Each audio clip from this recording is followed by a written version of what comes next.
Welcome to the YouTube channel, Mechatronics Buddy. Let's see how to generate 24-volt DC source from two 12-volt batteries.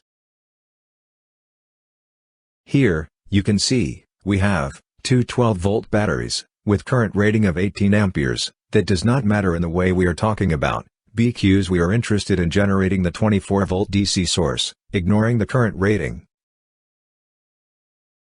Make the connection wires for the terminals of the batteries, and see the configuration to combine them.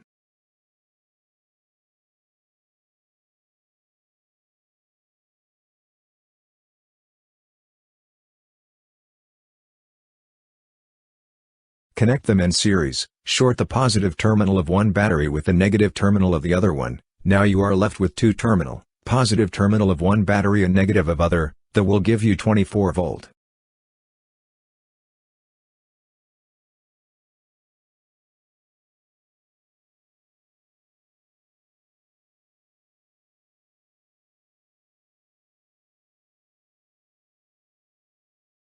Caution.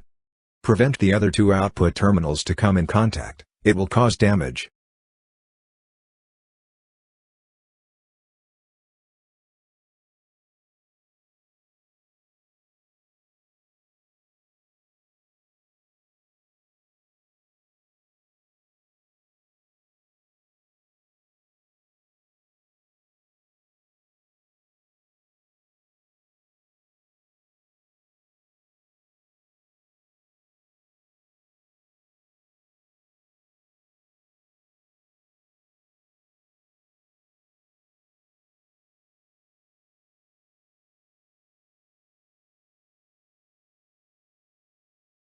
Here, we can see, we have combined the voltage of 12-volt batteries.